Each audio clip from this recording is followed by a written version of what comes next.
Halo, selamat malam semuanya. Berjumpa lagi dengan saya Abe dan Saya Cacan. Cacan.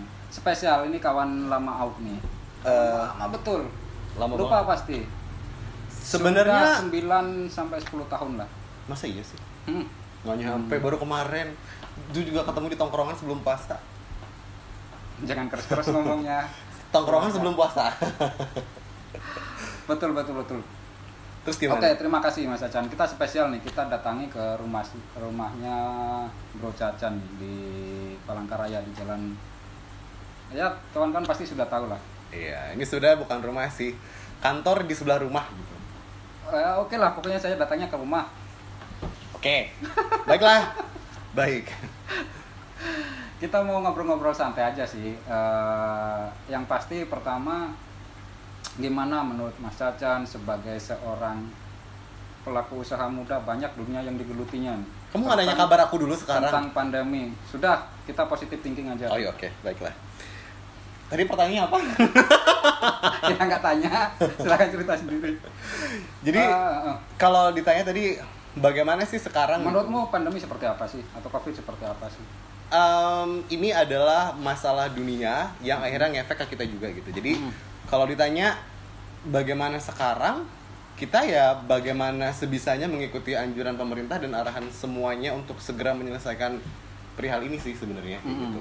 Apapun yang menjadi bisnis, pekerjaan, usaha teman-teman semua juga pasti akan tetap berdampak untuk ini gitu. Jadi kalau ditanya gimana Cacan, gimana teman-teman lainnya, jawaban pasti akan sama, bertahan gitu aja. Oke. Jadi kawan-kawan pasti sudah banyak yang tahu lah. Bro Cacan ini, kalau kita kemarin di program CPU ya, Kalteng TV, curhat pelaku usaha, beliau nih kompleks usahanya. Kok bisa kompleks? Mulai dari MC, wedding organizer, event organizer, sama yang lainnya deh. Iyalah gitulah. Kita mau mengulik sedikit nih. Gimana caranya bertahan di tengah pandemi ini? Dan yang pasti dunia pariwisata dan sebagainya sudah shutdown kan. Dengar-dengar di wedding organizer seperti itu juga gitu. Ini mau yang mana dulu nih? Mau yang pribadi dulu sebagai jasa profesional, mau yang pekerjaan di hospital industry, atau mana dulu? Soalnya nanti jawabannya akan berbeda. Ada 3. Berarti dari yang personal dulu deh. Oke, personal dulu. Jadi kalau saya itu kan pekerjaannya adalah jasa profesional MC ya sebenarnya. Kemudian juga ngajar juga sebenarnya di public speaking gitu kan. Guru ya? Nggak juga dibilang guru, lebih kepada pengajar. Enggak juga pengajar, enggak. Lebih kepada teman sharing gitu. Oh iya. Pengarah sih sebenarnya, kayak fasilitator sih jatuhnya gitu, karena tujuan kita kan sebenarnya buat nge-build orang-orang baru gitu. Nah, berbicara masalah kayak dunia MC sekarang tuh kayak gimana? Semua teman-teman MC di Palangkaraya dan Kalteng tuh benar-benar lagi menikmati masa liburnya. Mungkin karena kita kemarin rame gitu kan. Terus kan harus pada libur dengan kondisi yang sama gitu. Jadi kalau bahasanya kerja di rumah gimana? MC itu perlu panggung, perlu sound system, perlu masa, perlu klien. Nah pernyataannya adalah semua pekerjaan yang kita lakukan itu dilarang. Sekarang kan serba online loh. Tidak ada MC yang online, kecuali dia bikin konten, dia ngobrol sama siapa. Moderator jatuhnya ya, beda. Jatuhnya ya? Moderator. Oh. Nah sekarang kalau kita pakai aplikasi meeting gitu kan, yang bisa banyak itu tuh ya bisa aja, tapi kan belum tidak semua bisa menghasilkan uang lah ya, seperti kita betul. Naturally umumnya gitu. Karena perlu pundi-pundi rupiah kan? Kalau mamanya ditanya kamu gimana nih posisinya sekarang, ya memang kita lagi benar-benar libur, event nggak ada, job nggak ada kan. Kalau saya kan di MC profesional bisa, di event, di wedding juga bisa gitu. Jadi kalau ditanya MC profesional gimana, ya kita nggak bisa apa-apa sekarang karena pekerjaan kita udah ditutup. Tempat kita bekerja tuh tidak diperbolehkan untuk adanya kegiatan gitu. Kan pemerintah juga yang minta. Oke. Itu untuk bahas pemerintah dan lain-lainnya next nanti. Oh iya dong. Yang kedua, yuk. Soal tadi personal sudah, sekarang dari sisi ngajar tadi atau sharing. Banyak sebenarnya yang bisa dilakukan ketika public speaking itu dilakukan gitu. Entah face to face atau secara online gitu. Cuman kalau saya tuh tipikal fasilitator yang lebih senang untuk direct ngelihat gitu. Kalau masih batas sharing kayak ditanya, "Kak, kalau begini gimana?" Boleh, bisa gitu. Tapi kalau emang bener-bener kelas, kita harus ngelihat dari cara dia, ujung kepala, ujung rambut, bawaan kepala, tangan, mata, sampai kaki itu dilihat semua gitu. Jadi kalau untuk secara digital, kalau kita cuma kasih basic info doang, bisa-bisa aja gitu. Tapi kalau untuk memang secara pure kita memfasilitasi dia untuk menjadi orang yang benar-benar ini, kita harus lihat dari atas sampai ke bawah, emang harus gitu. Saya bisa ini ya, ikut kelasnya gitu. Boleh, perasaan Abe dulu pernah sharing ya mas saya? Itu kan sharing saja, kita mau ikut kelasnya nih. Saya mau ikut kelasnya nih. Kalau untuk yang versi digital masih belum sih, belum kita, karena aku sama Beta kan. Masih dipersiapkan ya ke sana mungkin ya. Karena kita masih cari celah, karena semua orang tuh sekarang tuh posisinya lagi lagi benar-benar bertahan dengan kondisi sekarang gitu. Jadi kayak untuk nge-upgrade sesuatu tuh mungkin banyak yang masih menahan diri. Tapi kalau emang ada yang meminta sih, kita open-open aja gitu. Boleh-boleh aja sih sebenarnya. Oke. Yang ketiga, sebagai banyak banget ya. Sebagai wedding organizer, sebagai event organizer. Kondisinya sama gitu. Semua pekerjaan kita mengumpulkan massa. Semua pekerjaan kita tuh bekerja sama dengan banyak orang di tempat umum.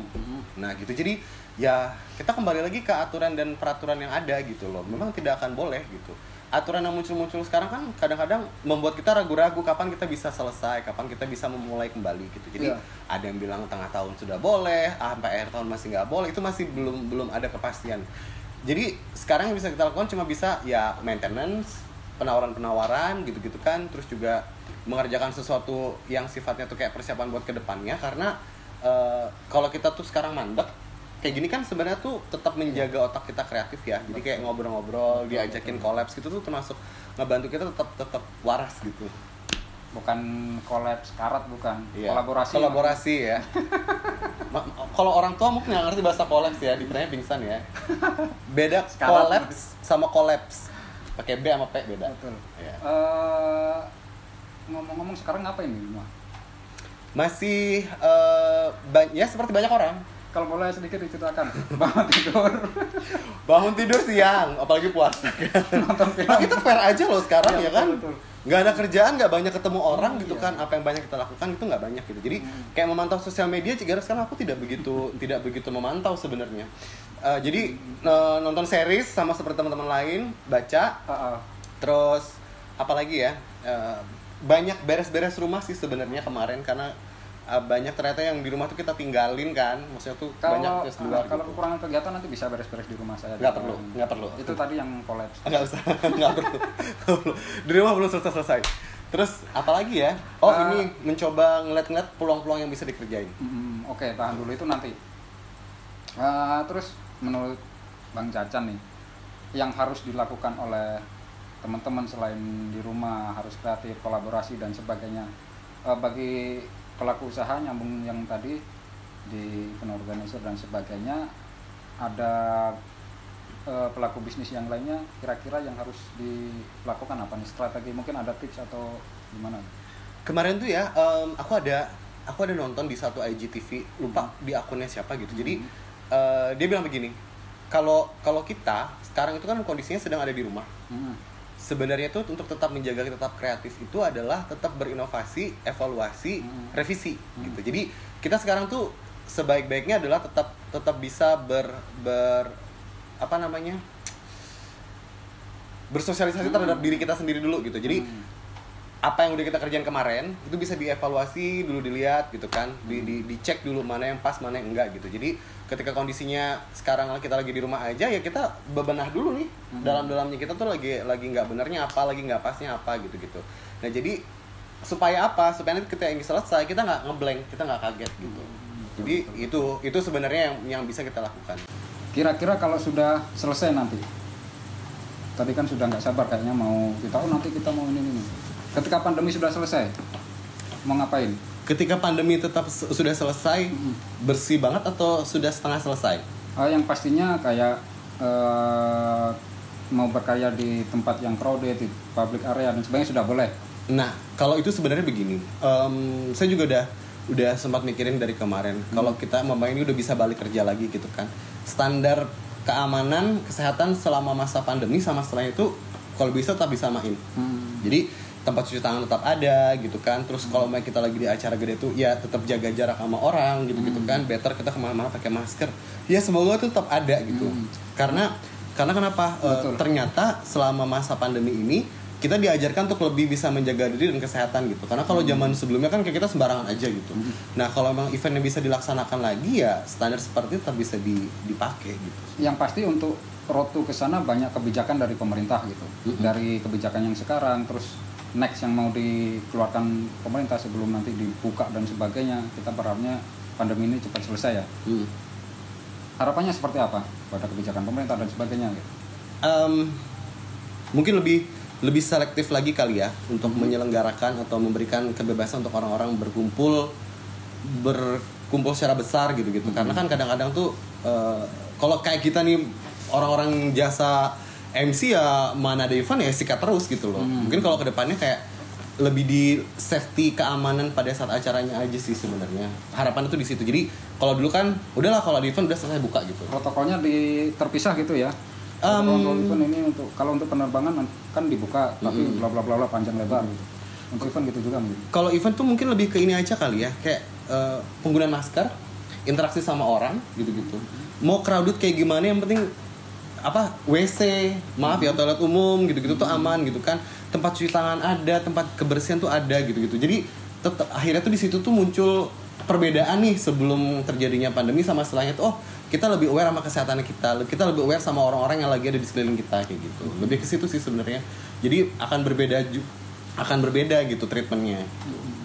Tapi nanti banyak yang iri kalau dipisah-pisah kayak gitu. Kalau saya malah si dunia usaha khususnya di entertain, event organizer boleh, tapi dengan catatan bla bla bla bla. Nanti pelaku usaha kuliner misalnya, boleh dengan catatan bla bla bla bla. Yang lainnya? Nah gini, kalau masalah ditanya pelaku kuliner dan segala macam, sebenarnya kan sebelum pandemi, saat pandemi, nanti setelah pandemi itu kan sebenarnya kita lagi belajar untuk menjaga diri kita kan tentang keamanan kesehatan. Sebenarnya kalau kayak musim pandemi teman-teman yang jual makanan tuh silahkan, kita juga perlu makan gitu loh. Cuman caranya saja, cara penyajiannya, cara penjualannya, packingnya itu yang dibenerin. Jadi sebenarnya nggak ada pembedaan. Kalau sekarang kita tuh lebih ngelihat gimana sih cara teman-teman tuh menjaga keamanan itu kayak makanan, packingnya, terus juga nanti pada saat belanja ketutup atau gimana, lebih ke situ gitu. Jadi sisi kebersihan, keamanan, kesehatan tuh lebih diperhatikan gitu aja sih sebenarnya. Jadi bukan ada pembedaan. Setiap pos, setiap usaha, setiap jasa, setiap produk itu dia punya cara sendiri untuk packingnya lebih bagus, kebersihannya lebih diamankan gitu kan, deliverynya itu tuh lebih diperhatiin gitu kalau musim sekarang gitu.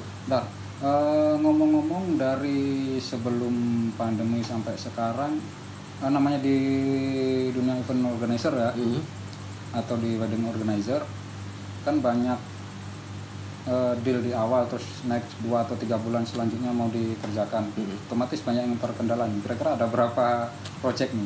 Jadi ini mungkin nih agak-agak sakit mungkin. Sebenarnya nggak begitu banyak sih. Kalau sebenarnya sejak di cancel itu kan sejak Maret ya, Maret, April, Mei gitu. Sebenarnya udah ada beberapa tanggalan yang udah harusnya dikerjakan gitu. Cuman kemarin itu ya kalau belasan sampai puluhan untuk yang MC tuh ada gitu. Kalau buat weddingan ya ada juga gitu loh. Akhirnya yang mundur tanggal hanya akadnya saja, hanya gerejanya saja gitu-gitu. Jadi memang ya kita sama-sama kondisinya sama ya nggak bisa dipaksain gitu loh. Sama-sama mengerti. Dalam tim cari cacan ya. Nah, ada berapa tim? Ada berapa orang? Kalau tim penuh 50, karena kadang freelance tuh. Jadi yang inti 1, 2, 3 3. Aku anggap seniornya tuh ada beberapa, jadi sekitar aku anggap intinya ada 7 orang. Kabar teman-teman gimana? Kabar teman-teman semua sedang bertahan masing-masing. Karena benar-benar kita lagi nggak bisa ngerjain apa-apa. Yes. Gitu. Jadi memang jobless gitu loh. Jadi ya itu tadi, bertahan masing-masing. Yang bisa dilakukan cuma itu aja. Jadi speechless gini ya saya. Iya. Pelaku usaha jasa apa yang bisa dikerjakan betul, gitu kan. Betul. Mungkin yang sama kayak kita gitu kan, yang pelaku jasa semua sama. Betul, tapi tentunya banyak kebijakan pemerintah juga dong yang ada positifnya bagi pelaku usaha di bidang jasa gitu. Contohnya kayak mungkin OJK, terus keringanan dari leasing, keringanan dari bank dan sebagainya. Itu kan sedikit membantu nih bagi pelaku usaha yang biasanya modalnya diputar dulu dari bank atau dari betul. Itu tuh bagi teman-teman yang berada di dunia usaha membantu sekali gitu. Waktu awal 2 bulan lalu itu tuh muncul, itu sudah kayak angin segar, ya alhamdulillah, syukurilah gitu loh. Artinya kan pemerintah juga memperhatikan untuk bagian itu gitu. Nah, tapi kan kita tetap bulannya harus bayar internet, bayar listrik, bayar data gitu-gitu kan. Nah, pekerja-pekerja itu kan akhirnya BUMN mungkin itu. Oh iya betul, tetap, tapi kan harus dibayar. Minta diskon? Enggak lah, ya keringanan juga. Bagaimana loh? Kalau ngedata seluruh pekerja talent Indonesia itu bakal susah, tapi yang paling mungkin ya survei langsung kalau mau gitu loh. Gimana caranya? Kalau sama teman-teman tim ada pernah ngobrol terus, bro sebaiknya kita kayak gini bro. Kalau ditanya sama teman-teman tim, pernah kemarin beberapa kali kita kayak diskusikan misalnya WhatsApp gitu, WhatsApp atau Instagram gitu kan. Jadi kita ngobrol, bikin apa yuk gitu loh. Ternyata tuh kesini tuh banyak sebenarnya item-item yang bisa kita kerjakan secara digital virtual, gitu. Secara virtual. Entah kita bikin video, bikin konten, atau bikin obrolan, atau bikin podcast dan segala macam itu masih bisa dilakukan gitu. Nah, beberapa juga aku kolaborasi sama teman-teman juga gitu. Karena basicnya sendiri ternyata gitu ya, kalau teman-teman bikin konten tuh nggak segampang yang dipikirkan gitu. Jadi kayak AB gitu kan datang ke sini kolaborasi sama Cacan gitu kan. Aku lebih senang untuk berkolaborasi sama teman-teman gitu karena ternyata ditanyain tuh lebih senang daripada nanyain. Kadang-kadang gitu kayak gitu loh. Karena aku, iya. Itu tipikal pejabat loh nanti.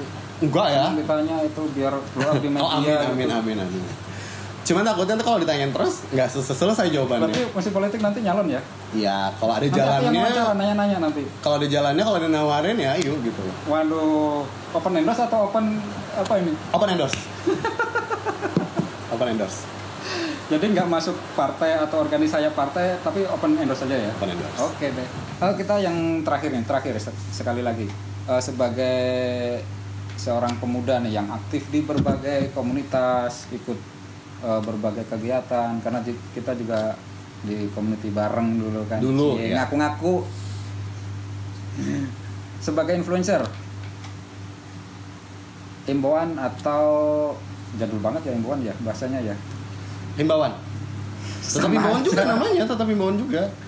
Ajakan nih. Influencer, banyak kawan, banyak yang mengidolakan artis banget juga. Enggak sih. Ajakan kepada kawan-kawan atau kepada masyarakat yang masih mungkin berkeliaran karena harus dan sebagainya, seperti apa sih? Oke, kalau untuk ajakan kali ini aku akan menurut dengan pemerintah. Kita keluar pakai masker guys, kemudian cuci tangan yang rajin, jaga kebersihan badan. Kalau emang bisa ganti baju habis keluar ganti baju, dan keluar kalau cuma yang urgent dan sifatnya penting aja gitu. Karena bagaimanapun ya, kalau memang sekarang kita tetap egois, berkeras hati, ada career, ada yang positif, kita nggak tahu kamu di posisi yang mana, kita nggak tahu kita ketemu sama siapa, dan sekarang tuh zamannya kita benar-benar harus tidak percaya dengan orang gitu. Karena walaupun dia keluarga kita sekalipun, kalau emang ternyata dia nggak peduli sama kesehatannya sendiri juga akan tambah masalah. Apalagi bahayanya katanya sih namanya yang muda-muda terus fisiknya masih stabil, masih produktif, jadi OTG. Iya, orang tanpa gejala tiba-tiba kita nggak tahu ya, kita nggak mau. Semua orang tuh beresiko gitu loh. Jadi kalau teman-teman ngerasa peduli sama kesehatan diri sendiri dan juga orang lain, ya kau harus juga peduli sama himbauannya pemerintah. Karena kalau kamu mau kasar atau mau mati sendiri aja lah, nggak usah ajak orang gitu. Yang pasti kesampingan ego. Betul. Meskipun bosen, asli bosen. Betul.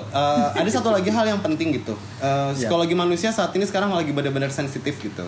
Tidak bekerja, tidak ketemu banyak orang, tidak ngumpul, tidak sharing, tidak bersama-sama dalam satu lingkup yang gede gitu. Betul. Yang mesti dipikirkan adalah kalau kita kebanyakan stres karena di rumah aja, kebanyakan lihat layar tuh yang bikin kita pusing dan sakit badan segala macam.